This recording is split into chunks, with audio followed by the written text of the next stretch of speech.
This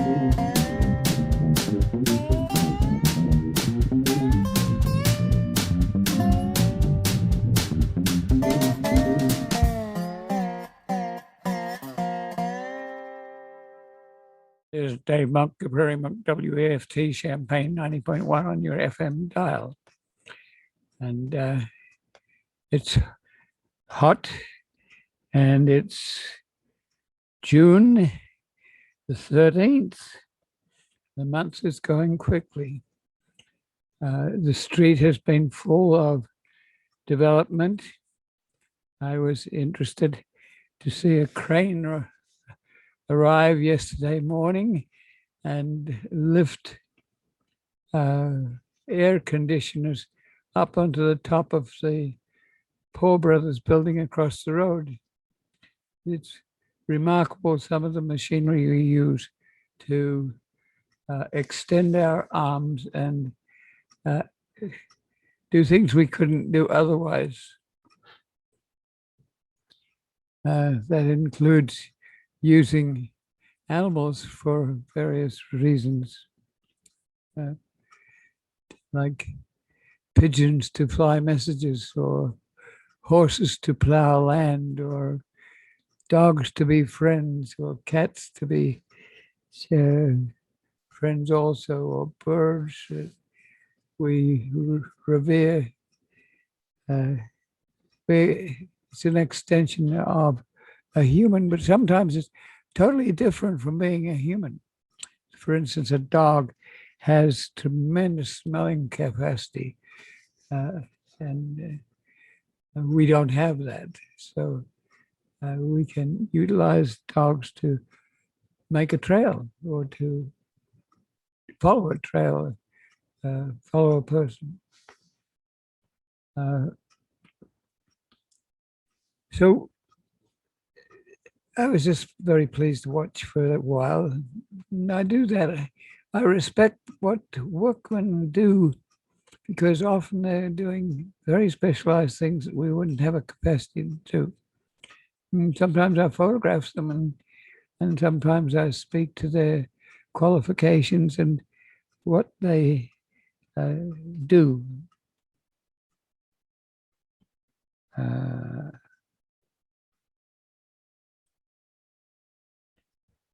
Today, I want to say something about an extension of what we've been doing over the last few weeks. It's sort of trying to suggest how not-for-profit organizations can create themselves, 2 or 3 people, or a crowd in the long run, how they can inspire people to be interested in a topic, in a land, or doing specific things. So we've been talking about how it's essential for someone who might be interested to have an opportunity to be interested, to happen on a natural area or a historic house or a musical program that they can get involved with. So the first essential of trying to encourage leadership has been to find out who you are and what you might want to do. And it may be up to those of us who are in the trade to provide you with opportunities to develop an interest in a topic, and we might not know what your topic might be, and you might not know yourself. Sometimes people have jobs and experiences that are there by happenstance. They just happen to be in a place at a time, and that place and the people around it gave you the opportunity to have a career. So once you get over who you are, you have to find out what the organization that you're with, if it's archaeological or natural history or farming, you have to figure out what might you do. And eventually you have, if you are tapped to do leadership work, which we would like to encourage, then we have to provide you with the opportunity to know what it is you're going to do, and what it is that might be a little rough to do. It might be involve politics. It might involve physical uh, inspection of land or houses, or it's that's part of what we've been talking about. Well, today I want to talk a little bit about buildings and places where you meet. The first thing that happens is you get two or three people with an idea, and they come together. They don't usually have a meeting place. They might meet alternatively in various homes or rental places.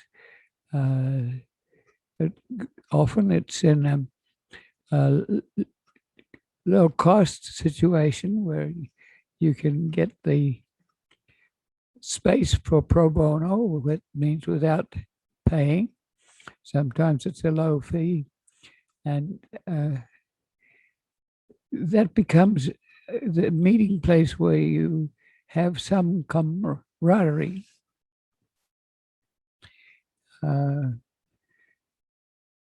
West has a storefront, and it has a great hall, and that's a great place for interaction. It's been somewhat minimized by the virus, but it's a place that's known and where you can come to.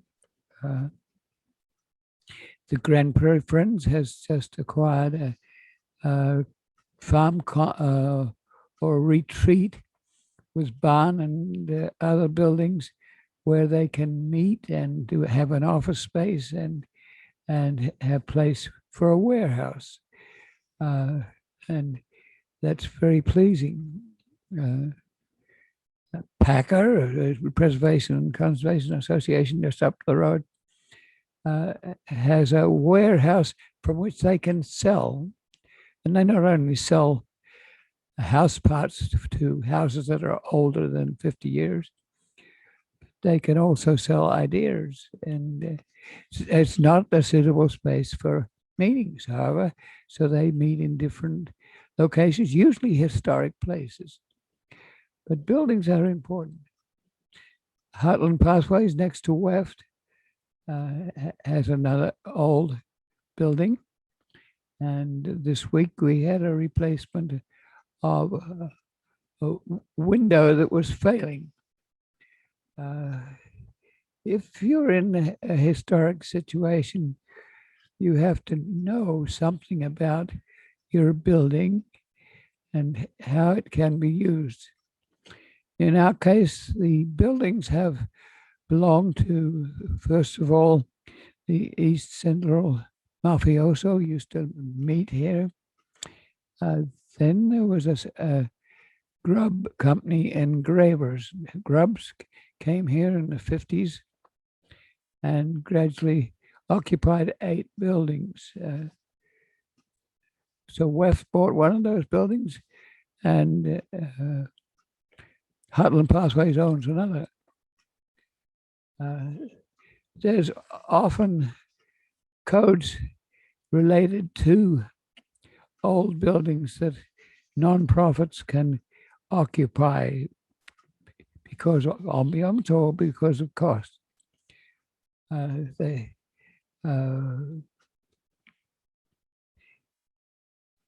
You have to have questions about what the facade looks like and when was the building built and what window will you put in. In our case, our back window faces onto part of an alley, which was between two rows of 100-foot long storefronts that were bricked to reduce the cost of the danger of fire. We mainly have to meet codes that the glass of the window doesn't fall out. But at the moment, we have a window which is a prime window that would be used in a modern building. It has a ability to be cleaned from inside. It's practical that way. It has a screen that stops the insects and from getting in. It is somewhat plastic in that fiber optics is fiber glass is used in some of those places.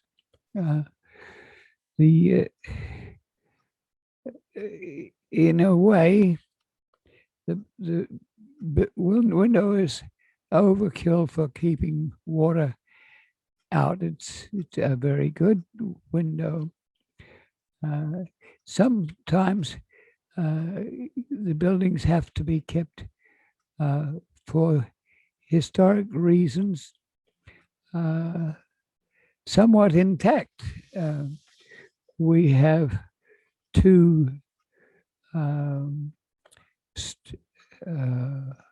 fire doors that have had to be removed, but in actual fact, they are our egress to safety.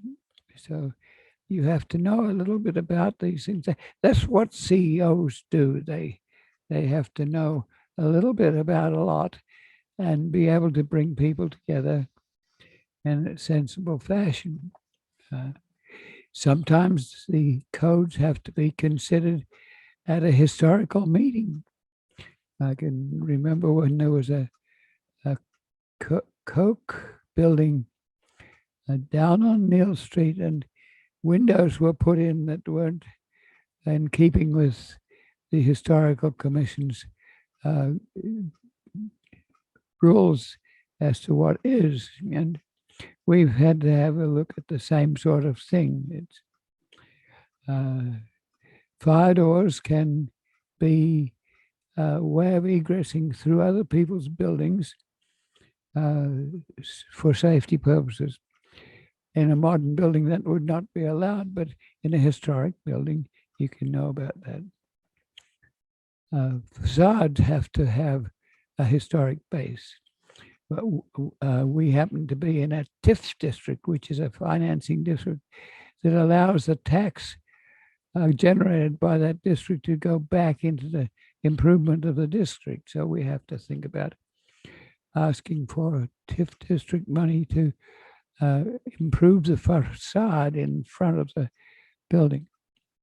But anyway, just think about what not-for-profit people have to do to survive. The area is gentrifying, and that puts the tax base up, and so there's a lot of considerations there. Another thing I wanted to talk about is I was on the Zoom to Sierra Club, and I was asked if there was anything I wanted to communicate, and that inspired me to say something about quite a few things that could happen. And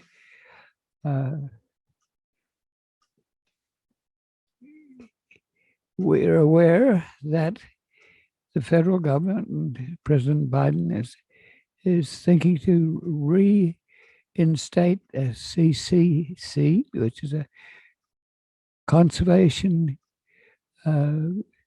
organization that allowed people to have work and to apply that work to community situations. There is a drive to do things with infrastructure.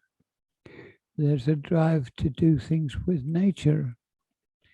And all those things combined suggest that you should have in your file cabinet some sort of plan that would not only allow you to apply for a grant, but would mean that other people could contribute to that cause and encourage that sort of grant. So we talked about that some, and I thought that might be interesting to remind you that that is possible. One of the elements that we think is possible is a 10-mile roadside management prairie between Rantoul and Paxton. It is super wide with an abandoned interurban, an abandoned old Route 45, and a cemetery that has to be driven around, leaving 2 triangles. And it's the sort of place that has remnant prairie as well as reconstruction prairie at the Rantoul end, and very nice natural prairie about a mile south of Paxton. So that's just one of those elements. There's another element that we're concerned about is 10 miles between St. Joe and Oakwood, which is loaded with original soil. And the original soils are hard to come by. And they're not being chemicalized to the same extent as farm soils. So the soils, and there are prairie plants on that corridor. So we're interested in a narrow trail that will leave some of the nature intact.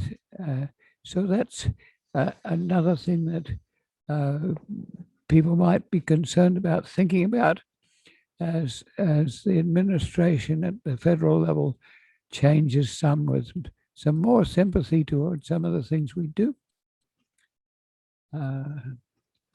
There's another 30-mile of railroad bed that's been abandoned between Bloomington and Mansfield, and that has on it some very nice prairie and also prairie soil. So that's another political thing that we might look at. From Whiteheath to Seymour, there's a new group. It's about 5 years old now, called the Champaign, Havana, and Western Historic Railroad. And the attempt there is to get historic trains from the Railroad Museum, which is contiguous with our abandoned bed, to get historic trains into Champaign. Not an easy task, and probably a multi-million-dollar task. It's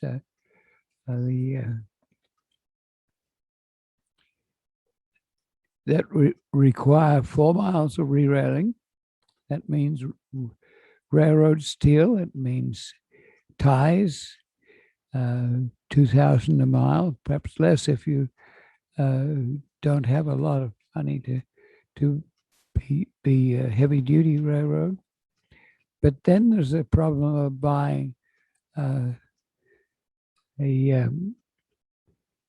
7-mile railroad bed between Seymour and Staley on the west edge of Champaign, which is still in rail. And that means going through Federal Surface Transportation Board, which controls railroading, and working with Canadian National, and working with the elevators on that line, so that the line could maintain some uh, historic movement of grain, and with some historic elevators that are wooden, and generally we would have to find a venue or place for this sort of historic trip to end in Champagne. So that's another thing we need to think about. You could take that train and put it on to Norfolk Southern and take the train to Mohammed and to Mansfield and meet at a north-south Norfolk Southern line and go back down to Monticello. You could have, it's not easy to do this because it's not easy to run historic trains. You have to have certain regulations, and you can't travel on a historic train to go from A to B. You have to go from A to B and back to A.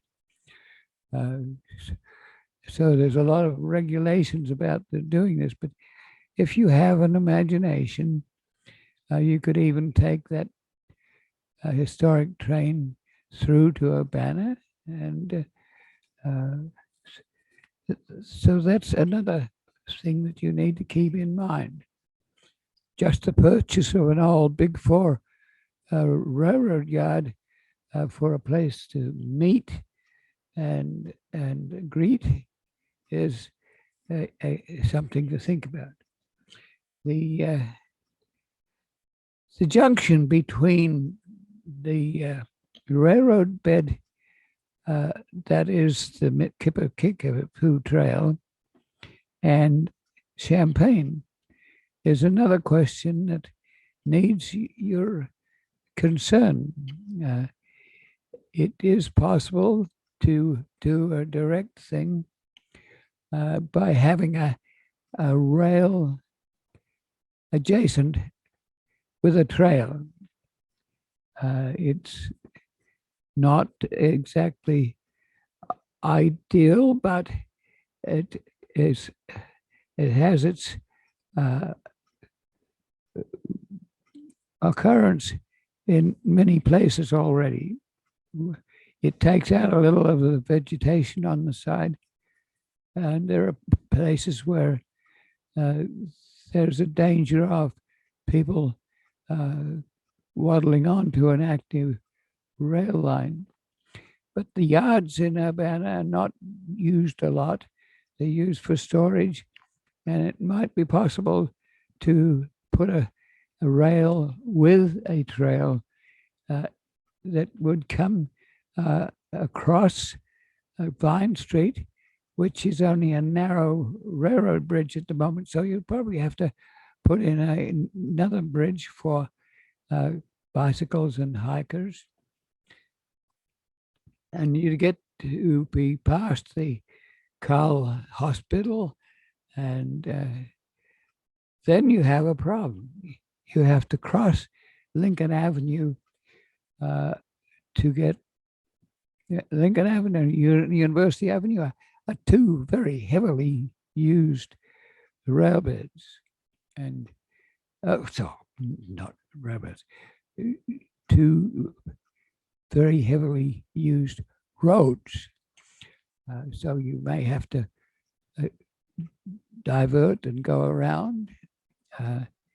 But then you can come back and have a rail trail that goes west as far as the Canadian National Railroad, and then you duck under it at Washington Street and find an old Wabash corridor that would take you to the venue I'm talking about, where the Big Four used to have a depot.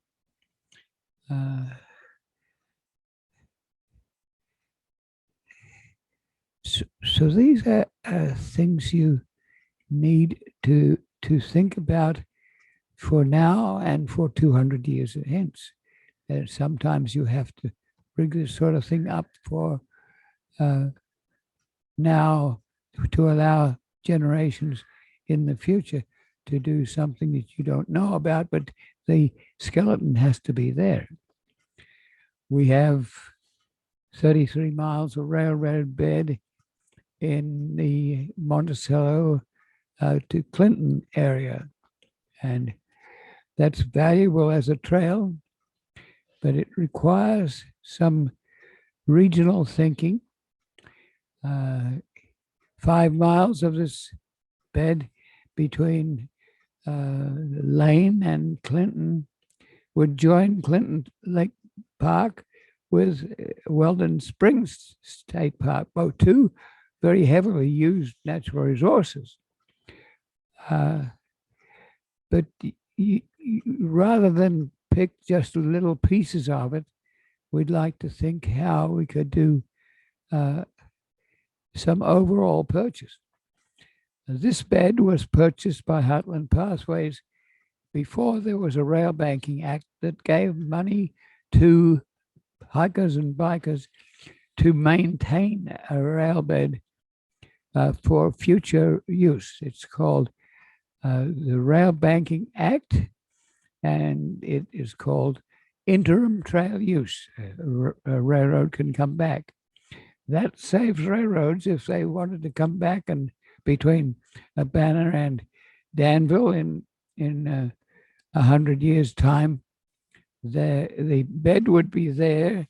If that wasn't there, then to buy new real estate and to cover objections from everyone else, then it would pay the federal government to give money to the hikers and bikers. And that is what is happening at the moment. There's probably about $20 million committed to that particular corridor.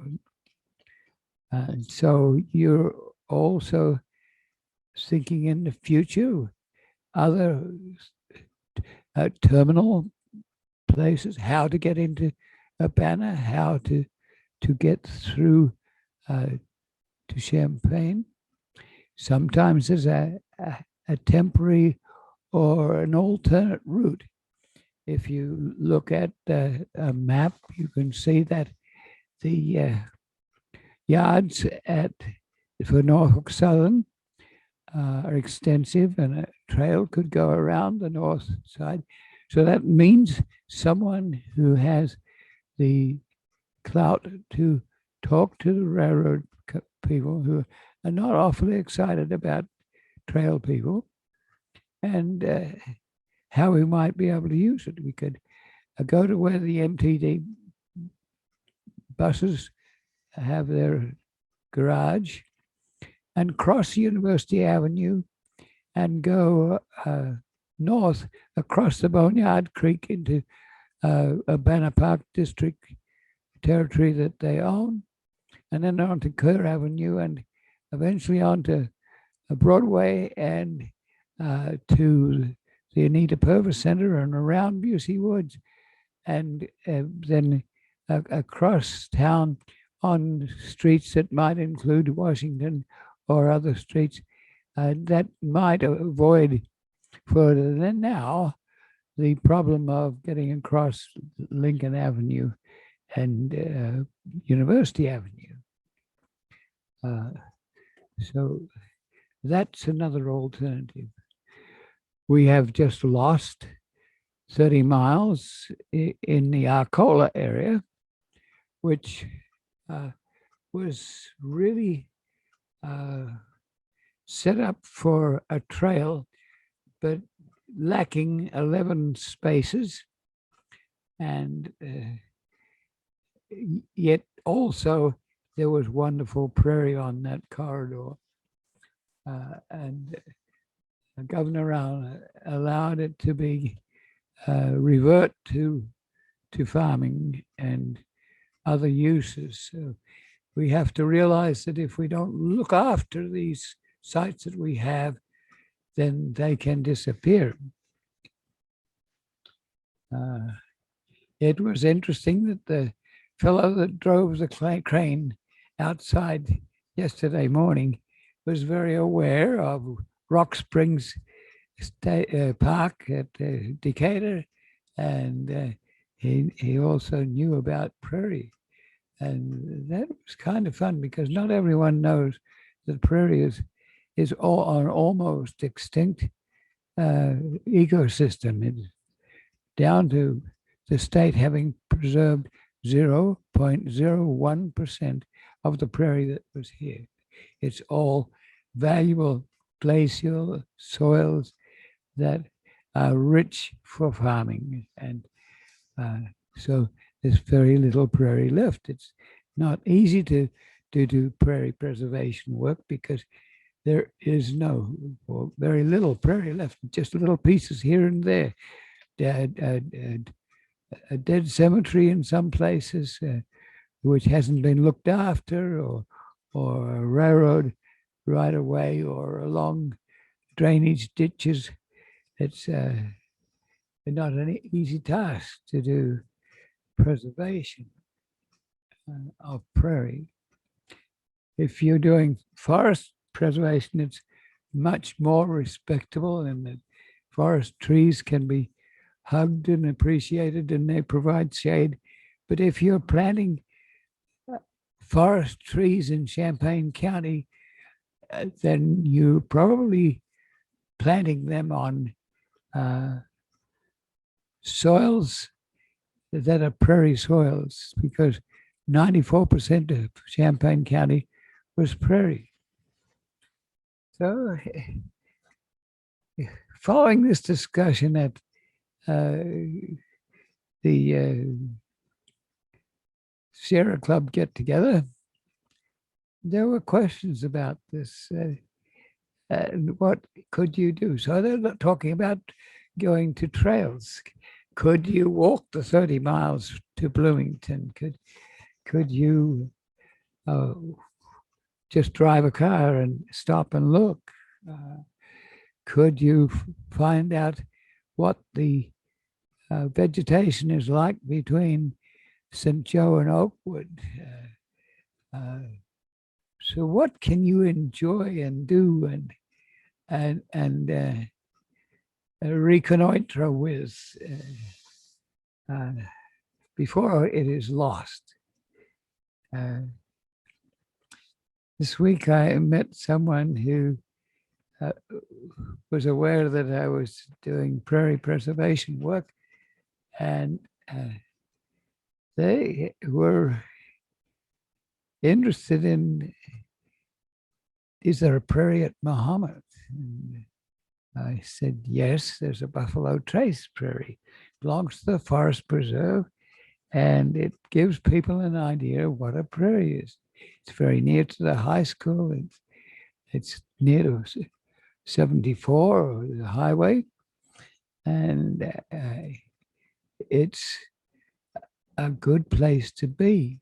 We've talked about groups like the Natural Area Study Group who go to these places and see what's there. They just recently went to a county forest preserve site that is interesting, and probably native forest in the first place. Maybe it had been cut over because forests provided wood for settlers. So I talked to the person that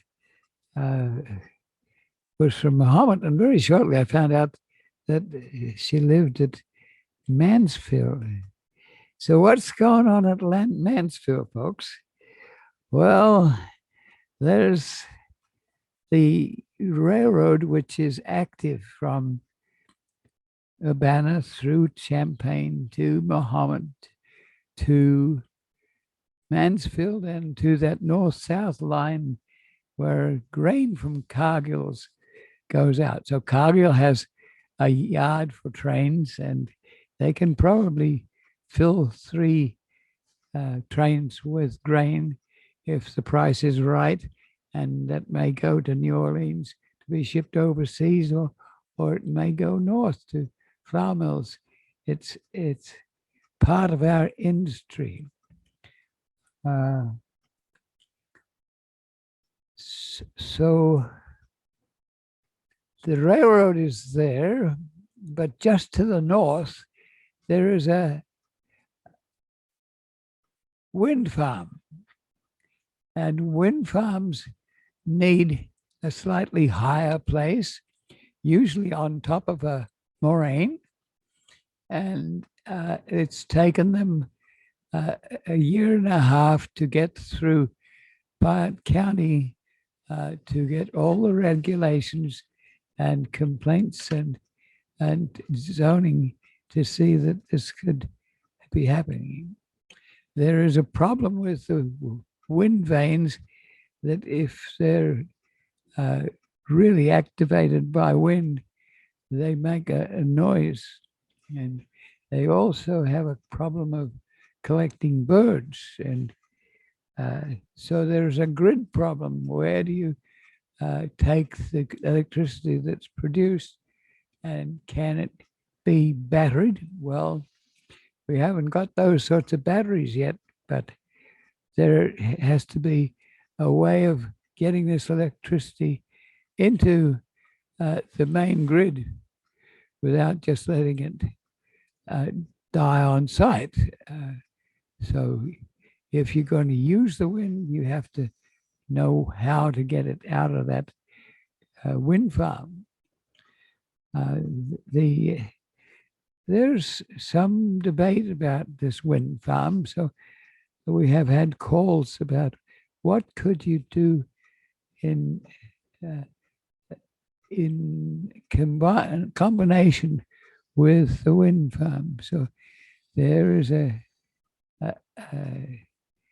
offer of perhaps a $10,000 grant to do things. And so immediately I start thinking, when the person I was talking to said they were from Mansfield, I said, do you know the road that goes south past the cemetery?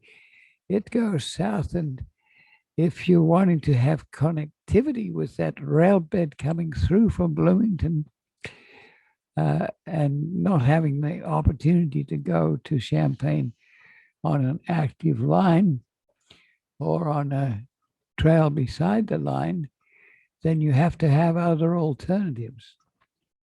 If you go down the road from Mansfield to Monticello, you have to come out a little east of Shady Rest Road. So you can whittle waddle your way through the area. It's an area of rolling part Cerro Gordo moraine, and so it has character. It has a river, and there are quite a few mansions out there with huge mowing lawns, and so there's a statement or two. There's Hickory Hill, where there's a lot of regular people that have been there for a long time. It's fairly close to White Heath. So you take your people off that line from Bloomington to Farmer City to Mansfield and have them waddle down to White Heath and then on to Shady Rest Road and through to 150 and perhaps even extend to Bement or get onto a Heartland Pathways Trail or go visit the Railroad Museum. So I encourage people to get out in their cars and look around to see. With a little bit of imagination, we have 30 acres of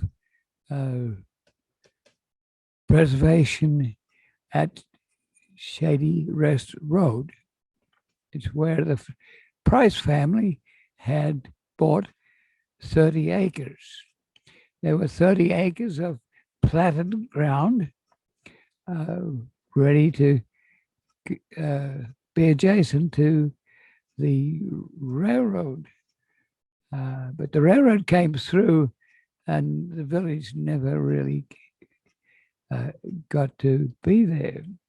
There are still the White families and the Heath families.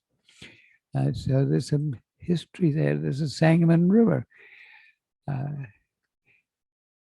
So what do you ask a tourist from Bloomington do once they hit Mansfield?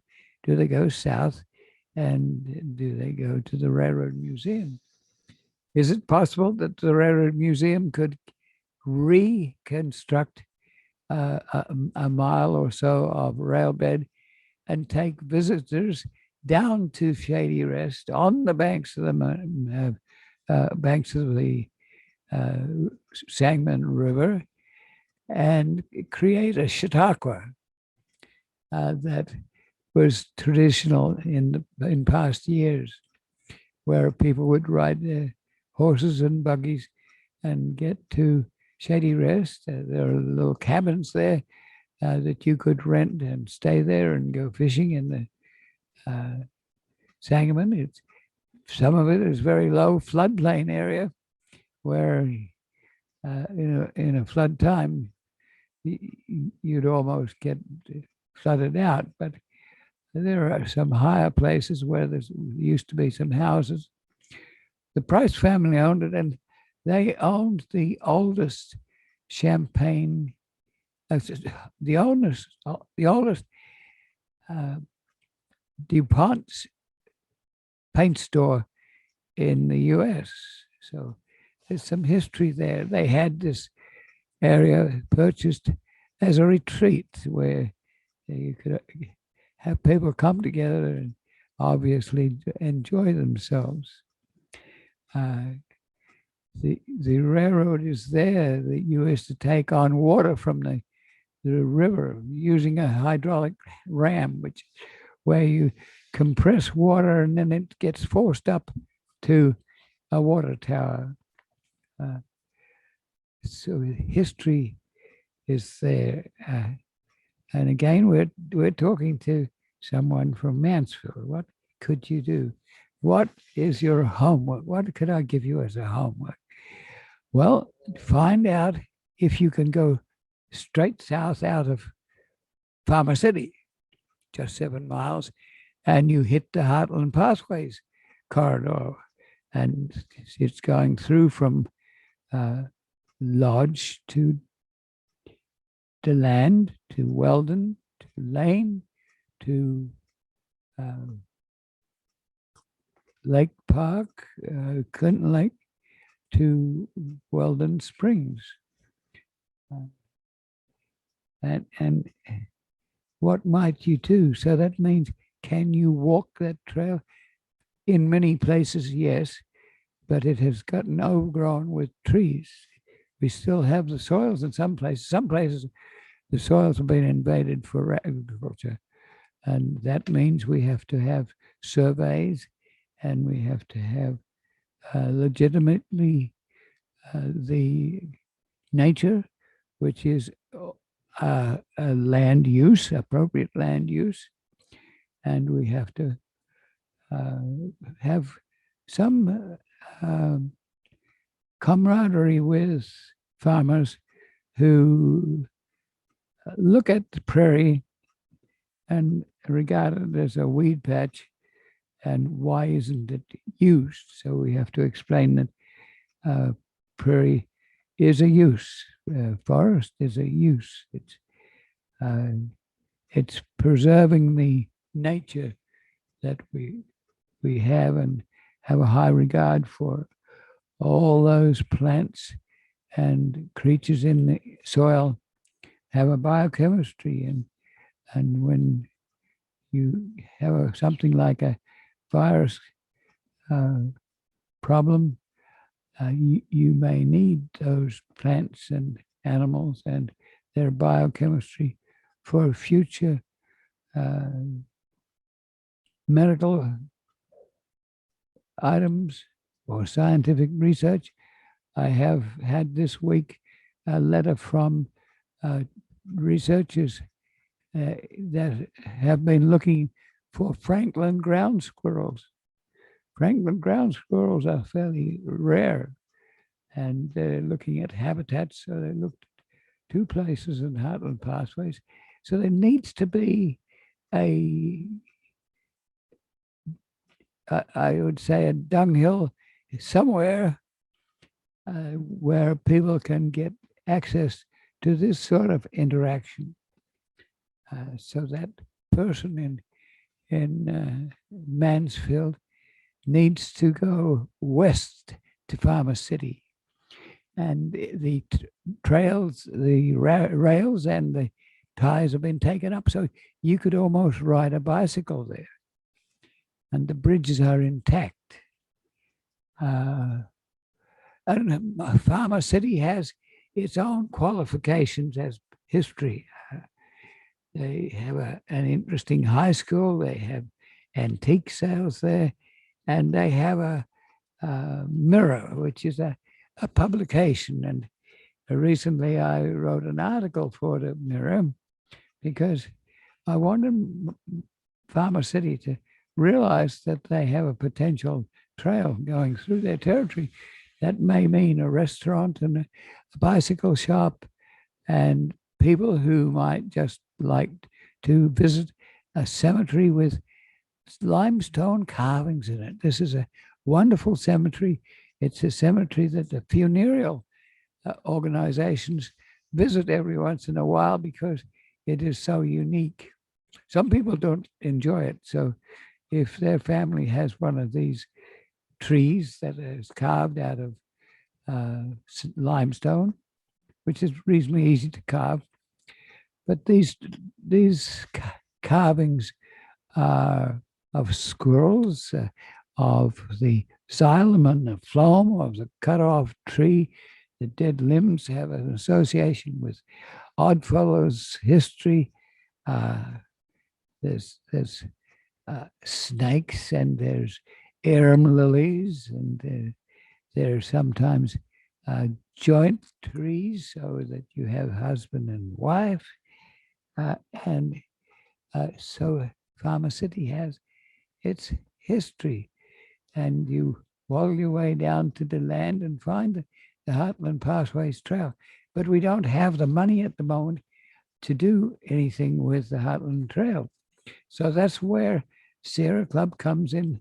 They may be interested in visiting at the political level in Springfield.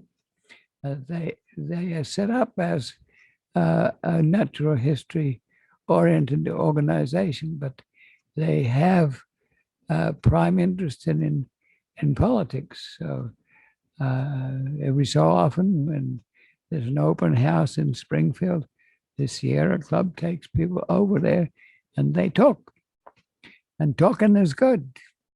It helps you understand what's going on and what might be. And politicians are often very pleased to receive your ideas, and sometimes very proud to receive your ideas, because the idea can become part of their political strategies. And so they need us.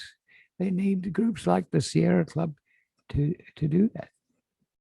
On the other hand, we need groups like the Natural Area Study Group or Audubon or others, where they have been gently in the background for years. The Audubon Society has been encouraging natural history teaching, has given scholarships. Dr. Kendi came here and established a Audubon Society, and it's taken off. And Jack Paxton and others came and created the Sierra Club. The Isaac Walton League, unfortunately, pooped out. It had a nice little cottage at the forest preserve, which it donated to the forest preserve, but it just wasn't acquiring membership. And that is happening to various groups. Some church groups are losing people because there's a different philosophy and a way of life, and it has changed. Other churches are growing in stature because they have a different thought pattern. Some are very oriented to making sure that future generations have something natural to experience. That means getting out there sometimes with artists. So art shows like the Boneyard, the weft is going to be open at the Boneyard, and there's going to be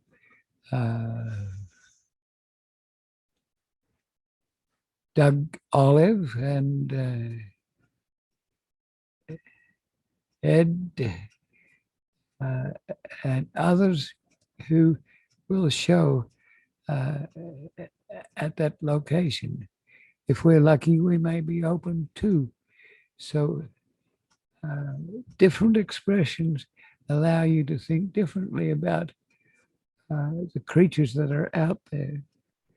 You might be wanting to think about a 1910 train or an interurban, and what would it look? Would it have a cow catcher in front in case animals got to wander on the line? Would it have a funny looking chimney stack that would stop sparks from creating fires that early settlers didn't like? But the reason people are getting better at wanting to have occasional fires because the vegetation has gotten used to being struck by lightning and having fires. So if you deny those fires, then they get weaker and weaker and eventually die. So we need those fires. We're finding that in the West. We desperately need those fires. That means talking to people like Ameren or the electrical companies who run power lines through forests. And if the forest is near enough, it can short to that line. So that can start a fire.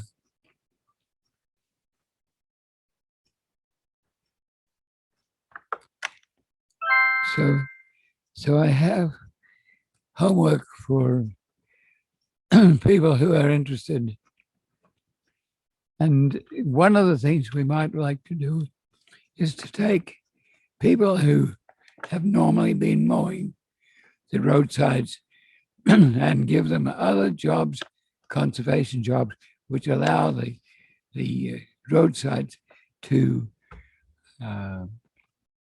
express themselves in terms of the prairie that is there. It's not quite the same thing as sitting on a tractor mowing, but it allows people to know what their heritage is. So could we have a grant for Parkland College to train mowing people to have, or others to have, a feeling for roadside work? Could the university make an assessment of those sorts of activities? Could the university planning department or landscape architecture or art come together and suggest how interpretation might occur, publication might occur, the media, the internet, how can we utilize this for our present generations, but also for future generations.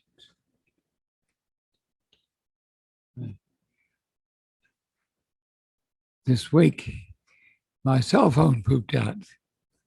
Well, to be without a cell phone is really a problem. So, but you have to know that there was technology there that has wonder. There are some loopholes in it. So, for every technology, there are some alternatives that aren't expected, like people hacking into pipelines or preserving pipelines. Or it's a wonderful experience. Not everyone wants to have a cell phone, but there's a lot of fun and practicality about a cell phone. And people text each other, and they can respond at it when they want to. And just interesting that technology can help us a lot. It can also destroy it. So the people who are wanting to work with these sort of sites have to know enough to be astute. Some of the people who are visiting and want to preserve these sites know all the Latin names for plants. Some know railroads and know how to drive a railroad train and are railroad engineers. Some have cultural interests in things like Chautauqua. But how do they all relate? How do they intersect? How do they connect? How does the butterfly fly from one place to another? It's amazing how a little piece of prairie in a detention pond can attract insects and birds. The red-winged blackbird right there. And so I encourage you to think about what you're doing. And I think the time has come for us to end. I want to say, go out there and think beautiful thoughts about your own environment. It's prairie, not as much as forest. It's not as ambient, perhaps, but it's your heritage, and you should respect it. So thanks for listening. And if you have any questions, give me a call at Heartland Pathways. Go to YouTube and look for the Prairie Monk. And you'll find some of these discussions. You'll find some repetition, but you are also able to pick up some ideas, we hope. So thank you for listening. This is Dave Monk, Prairie Monk, WAFT Champaign 90.1 on your FM dot.